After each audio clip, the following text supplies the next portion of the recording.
안녕하세요. 저는 오정연입니다. 올해 62세 2년 전 대기업 임원 비서직에서 은퇴했어요. 30년 넘게 앞만 보고 달려온 저에게 은퇴는 쉼표가 아닌 공허함 그 자체였죠. 남편은 은퇴 후 취미생활에만 몰두하고 두 아들은 독립해서 각자의 삶을 살고 있어요. 제 인생은 오롯이 가족을 위한 것이었죠. 화려한 커리어 뒤엔 늘 꿈을 접어둔 아쉬움이 있었어요. 젊은 시절 저는 요리를 정말 좋아했어요. 언젠가 제 이름을 건 작은 식당을 여는 게 꿈이었죠. 하지만 현실은 매일 비서 업무와 가족의 식사를 책임지는 것이었습니다. 어느 날 아파트 우편함에서 낯선 전단지 하나가 눈에 띄었어요. 묻지 말고 떠나요. 외롭지 않은 하루를 선물합니다.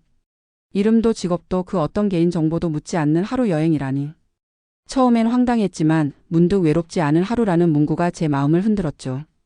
가방에 전단지를 넣고 집으로 돌아왔지만 밤새도록 그 문구가 맴돌았어요. 제가 저 자신을 위한 시간을 가져본 적이 언제였던가요? 아내로 엄마로 직장인으로 살아오면서 오정연이라는 한 사람의 삶은 늘 뒷전이었죠. 다음 날 아침 용기를 내어 전단지에 적힌 번호로 전화를 걸었어요. 이번 주 토요일 프로그램이 있나요? 상냥한 여성의 목소리가 들려왔어요. 네, 강원도 당일 코스가 있습니다. 아침 7시 출발, 저녁 9시 도착 예정입니다. 예약하시겠어요? 잠시 망설였지만 이내 마음을 정했죠. 네, 예약할게요. 전화를 끊고 나니 심장이 빠르게 뛰었어요. 2년 전 은퇴 후 이렇게 제 의지로 무언가를 선택한 건 처음이었습니다.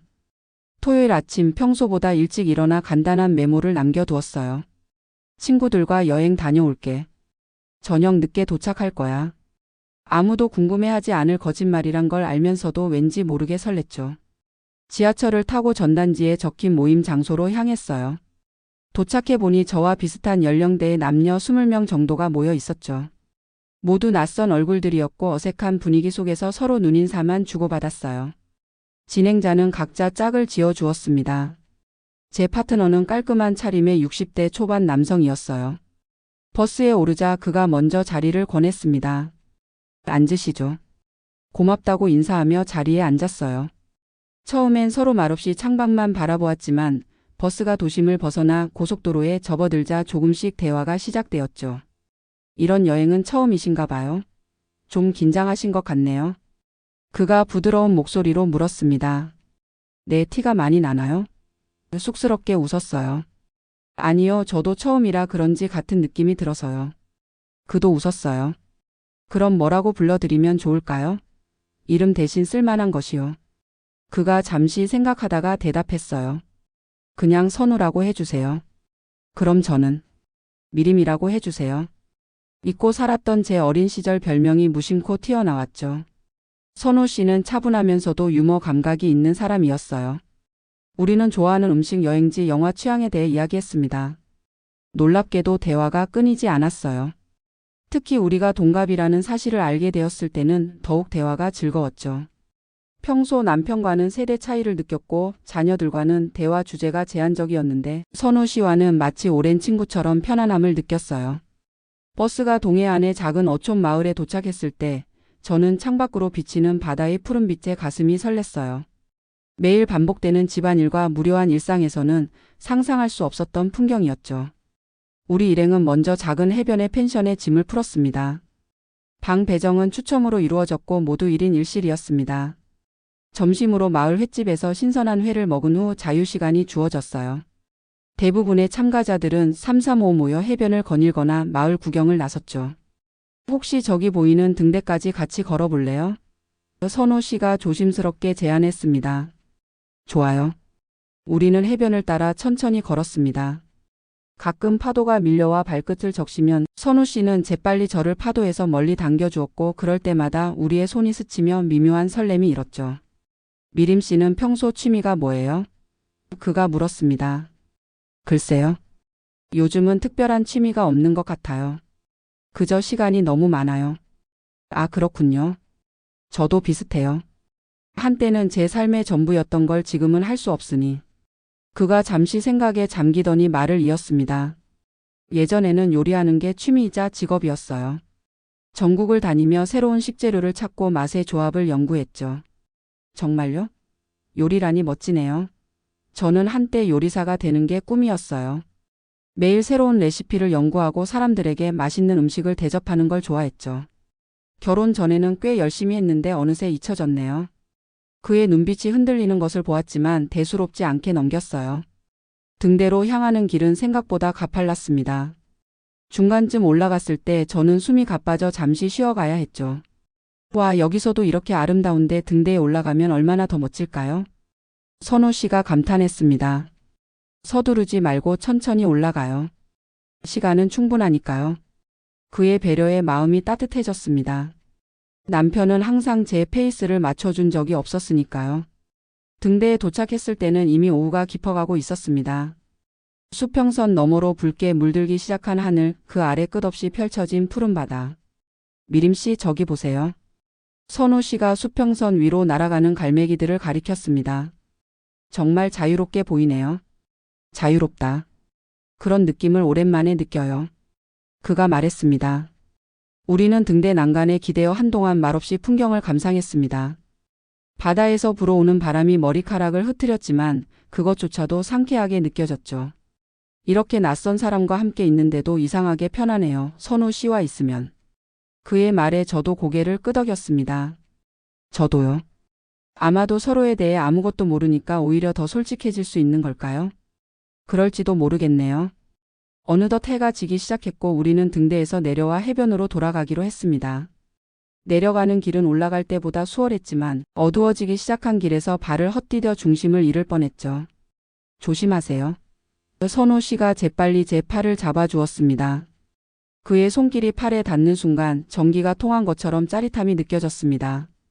그도 뭔가를 느꼈는지 잠시 움직임을 멈추었죠. 우리의 눈이 마주쳤고 그의 눈동자에 비치는 노을빛이 유난히 아름다워 보였습니다. 고마워요. 작은 목소리로 말했어요. 그는 여전히 제 팔을 잡은 채로 주변을 둘러보더니 제안했습니다. 저기 바위 보이시죠? 잠시 앉아서 노을 볼까요? 너무 아름답네요. 바위에 나란히 앉아 바다 위로 펼쳐지는 황홀한 노을을 바라보았습니다. 하늘은 붉은색, 주황색, 보라색이 뒤섞인 팔레트 같았고 그 색들이 바다 위에 물들어 마치 꿈같은 풍경을 만들어냈습니다. 이런 걸 함께 볼 사람이 있다는 게 행복한 일이네요. 선호 씨가 조용히 말했습니다. 그러게요. 그가 조심스럽게 제 손을 잡았습니다. 거부할 생각은 전혀 들지 않았어요. 오히려 그 온기가 고마웠습니다. 삶에서 지치고 메말라 버린 감정들이 조금씩 깨어나는 듯 했죠. 미림 씨. 그가 저를 바라보며 말했습니다. 오늘 이렇게 만난 건 우연일까요? 아니면 운명일까요? 글쎄요. 어쩌면 둘 다일지도 모르겠네요. 우연히 시작된 운명. 그의 눈빛이 깊어졌고 저도 모르게 그쪽으로 몸이 기울었습니다. 그리고 그 순간 바다 위로 떨어지는 노을빛 아래. 우리의 입술이 부드럽게 닿았습니다. 짧지만 강렬한 키스였죠. 떨어져 나오자 얼굴이 화끈거렸어요. 40년 결혼 생활 동안 남편 외에 다른 남자에게 이런 감정을 느껴본 적은 없었습니다. 미안해요. 그가 당황한 듯 말했습니다. 너무 갑작스러웠죠? 아니에요, 괜찮아요. 심장이 빠르게 뛰는 것을 느끼며 대답했습니다. 그렇게 노을이 완전히 질 때까지 우리는 바위에 앉아 대화하고 웃고 때로는 침묵 속에서 서로의 존재를 느꼈어요. 별들이 하나둘 나타나기 시작했고 바다는 이제 어둠 속에 묻혀 파도 소리만 들려왔습니다. 슬슬 돌아가야 할 것 같아요. 저녁 식사 시간이 다 되어 가네요. 선호 씨가 시계를 확인하며 말했습니다. 함께 펜션으로 돌아가는 길 그는 자연스럽게 제 손을 잡았고 저는 그 온기를 거부하지 않았습니다. 마치 오래된 연인처럼 편안하게 손을 맞잡고 걸었죠. 펜션에 도착했을 때 다른 참가자들은 저녁 식사를 위해 바비큐 장소에 모여 있었어요. 우리도 합류했지만 어쩐지 다른 사람들과 섞이기보다는 둘만의 시간을 더 갖고 싶다는 생각이 들었습니다. 혹시 저녁 먹고 나서 산책 한 번 더 할까요? 제가 조심스럽게 제안했습니다. 선호 씨의 눈이 반짝였죠. 좋아요. 저녁 식사를 마치고 대부분의 참가자들이 펜션 노래방으로 향할 때 우리는 살짝 빠져나와 다시 해변으로 향했습니다. 미림 씨. 선호 씨가 갑자기 진지한 목소리로 불렀습니다. 오늘 이렇게 만나게 돼서 정말 행복해요. 저도요. 진심을 담아 대답했죠. 저는 지금 더 이상 요리를 할 수 없어요. 그가 조용히 고백했습니다. 5년 전 불의의 사고로 미각을 완전히 잃었습니다. 한때는 찬란한 식탁이라는 한정식당을 운영하며 스타 셰프로 불렸지만 이제는 아무것도 맛볼 수 없으니 제 삶은 끝난 거나 다름없어요. 잠시 놀랐지만 이내 그의 손을 꼭 잡아주었습니다. 많이 힘드셨겠네요. 그래도 미각을 잃었다는 걸 누가 알겠어요. 네. 그래서 이 여행에 온 것도 누군가와 함께 있고 싶어서였던 것 같아요. 셰프라는 이름 뒤에 숨겨진 제 외로움을 잠시나마 잊고 싶어서. 그는 저를 바라보며 손으로 제 얼굴을 부드럽게 쓰다듬었습니다. 오늘 하루만큼은 모든 걱정, 모든 현실을 잊고 싶어요. 미림 씨와 함께. 그 말에 가슴이 뛰었습니다. 저도 똑같은 마음이었으니까요. 오늘만큼은 텅 빈 둥지에서 외로워하는 은퇴한 비서도 가족만을 위해 살았던 아내도 아닌 그저 나로 존재하고 싶었습니다. 저도 그래요. 솔직하게 답했죠. 우리는 다시 한번 키스했고 이번에는 더 깊고 열정적이었습니다. 그의 팔이 제 허리를 감싸 안았고 저는 그의 어깨에 손을 올렸습니다. 오랜만에 느끼는 설렘과 떨림에 온몸이 반응했습니다. 키스를 마치고 떨어져 나온 후 그가 속삭였습니다. 내 방으로 갈까요? 평소라면 절대 상상도 못할 일이었지만 그 순간 저는 망설임 없이 고개를 끄덕였습니다. 우리는 서둘러 펜션으로 돌아갔고 다른 참가자들의 시선을 피해 그의 방으로 향했습니다. 문이 닫히자마자 우리는 다시 서로의 품에 안겼습니다. 옷이 하나둘 벗겨지고 우리는 침대에 함께 누웠습니다. 그의 손길은 부드럽고 조심스러웠으며 오랜만에 느끼는 여자로서의 감각에 가슴이 벅차 올랐습니다. 당신은 정말 아름다워요. 그가 제 귓가에 속삭였습니다. 그 순간 모든 현실이 사라졌습니다. 빈 둥지의 공허함도 일상의 무게도 책임감도. 그저 두 사람의 몸과 마음이 하나 되는 순간만이 존재했습니다. 그날 밤 우리는 서로에게 위로가 되었습니다.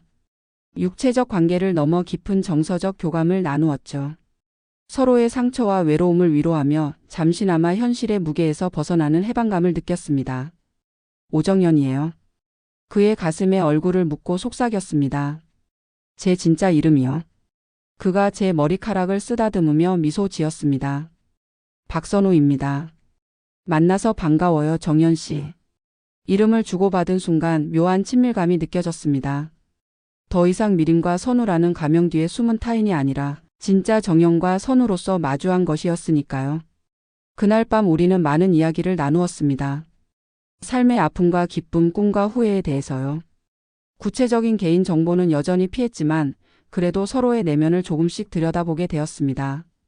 이렇게 편하게 대화할 수 있는 사람을 만난 건 정말 오랜만이에요. 선우 씨가 말했습니다. 저도요. 특히 동갑이라 더 그런 것 같아요. 새벽 잠시 눈을 감았다가 다시 떴을 때 선우 씨는 이미 깨어나 창가에 서 있었습니다. 일출이 시작되고 있었고 그는 조용히 그 풍경을 바라보고 있었습니다. 침대에서 일어나 그에게 다가가 함께 창밖을 바라보았습니다. 밤사이 울었던 파도는 잔잔해졌고 수평선 너머로 붉은 태양이 천천히 모습을 드러내고 있었습니다. 새로운 하루의 시작이네요. 제가 말했습니다. 그리고 우리의 이별도요. 그가 조용히 덧붙였습니다. 가슴이 아려왔지만 현실을 부정할 수는 없었습니다. 이것은 처음부터 하룻밤의 인연이라는 것을 알고 있었으니까요. 후회는 없어요? 그가 물었습니다. 잠시 생각했습니다. 아니요, 없어요. 오히려 감사해요. 오랜만에 나로 살 수 있었으니까요. 그가 미소 지었습니다. 아침 식사 후 모든 참가자들은 다시 버스에 올라 서울로 돌아가는 길에 올랐습니다. 돌아가는 버스 안에서 선우 씨는 제게 조심스럽게 물었습니다. 연락처를 교환해도 될까요? 이런 인연을 그냥 놓치기는 너무 아쉽네요. 제 마음 한구석에서도 같은 욕망이 있었지만 이성이 그것을 억눌렀습니다. 현실로 돌아가면 저는 다시 텅 빈 집에서 외로움을 견뎌야 하는 오정연이 되어야 했고 이런 관계는 지속될 수 없었습니다. 미안해요. 여기서 끝내는 게 그게 더 좋을 것 같아요. 실망한 기색이 역력했지만 그는 이해한다는 듯 고개를 끄덕였습니다. 알겠어요. 당신의 결정을 존중해요. 하지만 이 하루만큼은 절대 잊지 않을 거예요. 저도요. 영원히 기억할게요. 그렇게 우리는 각자의 삶으로 돌아갔습니다. 집으로 돌아왔을 때 텅 빈 거실은 평소와 다름없었습니다. 제자리로 돌아온 것 같았지만 제 마음속에는 작은 불꽃이 피어올랐습니다. 그날의 기억, 선호 씨의 따뜻한 손길, 바다의 파도 소리. 모든 것이 꿈만 같았지만 한편으로는 제게 새로운 활력을 주었습니다. 다시 일상 속에서도 가끔씩 떠오르는 그날의 기억은 제게 작은 위안이 되었습니다. 그렇게 6개월이 흘렀습니다. 그날은 평범한 화요일 아침이었습니다. 아침 식사를 준비하고 있는데 갑자기 TV에서 뉴스가 흘러나왔습니다. 유명 한정식당 찬란한 식탁 경영난으로 폐업 위기. 박선우 셰프 불의의 사고로 미각 상실 후 은둔 생활. 박선우? 설마 그 선우 씨일까? 심장이 빠르게 뛰었습니다. 뉴스 화면에는 젊은 시절 활짝 웃는 박선우 셰프의 사진과 한숨을 쉬며 고개를 숙인 젊은 여성 셰프의 모습이 교차했습니다. 저는 망설임 없이 찬란한 식탁을 검색했고 레스토랑 주소와 연락처를 알아냈습니다. 그에게 무슨 일이라도 생겼을까 걱정스러운 마음에 병원으로 향했습니다. 레스토랑에 도착하니 문은 굳게 닫혀 있었고 임시 휴업이라는 팻말이 걸려 있었습니다. 주변을 서성이는데 한 젊은 여성이 다가왔습니다. 뉴스에서 본 젊은 셰프 최은하 씨였습니다. 혹시 박선우 셰프님 계신가요? 제가 조심스럽게 물었습니다. 그녀는 저를 경계하는 눈빛으로 바라봤습니다. 누구세요? 지금 셰프님은 손님을 받지 않아요. 저는 6개월 전 묻지마 여행에서 박선우 씨를 만났습니다. 그의 친구라고 해도 될까요? 제 말에 그녀의 눈빛이 흔들렸습니다. 아, 혹시 미림 씨? 오정연입니다. 은하 씨는 저를 집 안으로 안내했습니다. 박선우 셰프는 휠체어에 앉아 창밖을 멍하니 보고 있었습니다. 그의 얼굴은 헬쑥했고 예전에 활기 넘치던 모습은 찾아볼 수 없었습니다. 선우 씨? 제가 조심스럽게 불렀습니다. 그가 천천히 고개를 돌렸고 우리의 눈이 마주쳤습니다. 그의 눈은 놀라움과 당황함으로 가득했습니다. 정연 씨, 어떻게 여기에? 뉴스에서 찬란한 식탁 소식을 봤어요. 당신이 미각을 잃었다는 것도. 그는 고개를 숙였습니다. 내 인생은 끝났어, 정연 씨. 셰프가 맛을 잃었는데 뭘 할 수 있겠어? 그의 절망적인 모습에 가슴이 아팠습니다. 제가 선우 씨의 미각을 되찾는데 도움이 될 수 있을지도 모릅니다. 그와 은하 씨가 동시에 저를 바라봤습니다. 무슨 말씀이세요? 은하 씨가 물었습니다. 저는 비서로 30년 넘게 일했지만 사실은 뛰어난 요리 실력과 섬세한 미각을 가지고 있었습니다. 늘 꿈이었죠. 혹시 제가 선우 씨의 미각 훈련을 도울 수 있을까요? 처음엔 그도 은하 씨도 반신반의하는 눈치였습니다. 하지만 저는 매일 레스토랑을 찾아가 선우 씨에게 다양한 향신료와 재료를 맛보게 하고 음식의 질감과 향을 집중해서 느끼도록 도왔습니다. 제 섬세한 미각으로 음식의 부족한 점을 짚어주고 새로운 조합을 제안했습니다. 처음엔 아무것도 느끼지 못하던 선우 씨가 어느 날 아주 희미하게 맛의 뉘앙스를 느끼기 시작했습니다. 이 맛은. 그의 눈이 휘둥그레졌습니다. 은하 씨도 놀라움을 금치 못했습니다. 셰프님 정말이에요? 다시 맛을 느끼시는 건가요? 그렇게 한 달이 흘렀을 때 선우 씨의 미각은 놀랍게도 상당 부분 회복되었습니다. 완전히 돌아온 것은 아니었지만 요리를 할 수 있을 정도의 감각은 되찾은 것이었죠. 이 모든 과정에서 우리는 서로에게 의지하고 격려하며 깊은 유대감을 형성했습니다. 예전에 묻지마 여행에서 느꼈던 설렘과는 또 다른 삶의 동반자로서의 깊은 감정이 싹트고 있었습니다. 선우 씨의 미각이 회복되자 찬란한 식탁은 다시 문을 열 준비를 시작했습니다. 은하 씨는 밤샘 작업을 하며 메뉴를 재구성하고 직원들을 독려했습니다. 선우 씨는 이전처럼 주방을 진두지휘할 수는 없었지만 저와 은하 씨의 도움을 받아 새로운 메뉴 개발에 열중했습니다. 특히 제가 제안한 퓨전 한정식 메뉴는 찬란한 식탁의 새로운 시그니처가 될 조짐을 보였습니다. 오픈 전날 선우 씨가 저에게 물었습니다. 정연 씨 혹시 저와 함께 찬란한 식탁을 이끌어갈 생각 없으세요? 저는 놀랐습니다. 제가요? 저는 비서였는데요. 아니요, 정연 씨는 잃어버린 제 미각을 되찾아준 은인이고 저보다 더 뛰어난 미각과 요리 감각을 가지고 있어요. 우리 함께 이 식당을 다시 찬란하게 만들어봐요. 그의 진심 어린 제안에 가슴이 벅차 올랐습니다. 오랜 시간 잊고 살았던 요리사의 꿈이 다시 피어나는 순간이었죠. 남편의 반대가 걱정되었지만 저는 이번만큼은 제 자신을 위해 용기를 내기로 했습니다. 개업식 날 찬란한 식탁은 문전성시를 이루었습니다. 저와 선우 씨는 주방과 홀을 오가며 손님들을 맞이했습니다. 손님들의 찬사가 이어졌고 특히 제가 개발한 퓨전 메뉴들은 폭발적인 반응을 얻었죠. 이 맛은 정말 셰프님의 새로운 시도가 대단하네요. 선우 씨의 얼굴에도 오랜만에 환한 미소가 피어났습니다. 어느 날 제 남편이 식당에 찾아왔습니다. 처음엔 탐탁지 않아 하는 눈치였지만 손님들의 찬사와 활기 넘치는 제 모습을 보고는 놀라움을 금치 못했습니다. 당신, 정말 행복해 보여. 남편이 어색하게 말했습니다. 네, 제 진짜 꿈을 찾았으니까요. 그날 이후 남편은 저의 새로운 도전을 응원하기 시작했습니다. 비록 선우 씨와 저는 연인 관계는 아니지만 우리는 인생의 가장 소중한 동반자가 되었습니다. 잃어버린 미각을 찾고 잊었던 꿈을 다시 펼칠 수 있도록 서로에게 힘이 되어준 존재였으니까요. 어쩌면 인생은 정말 묻지 않고 떠나는 여행인지도 모릅니다. 목적지를 모른 채 시작하지만 그 여정에서 만나는 사람들과 경험이 우리를 예상치 못한 곳으로 이끌어가는, 그리고 그 모든 순간이 의미 있게 연결되어 있다는 걸 깨닫게 해주는 여행인 것 같습니다. 저의 멈췄던 꿈도 이제 찬란하게 다시 피어나기 시작했습니다.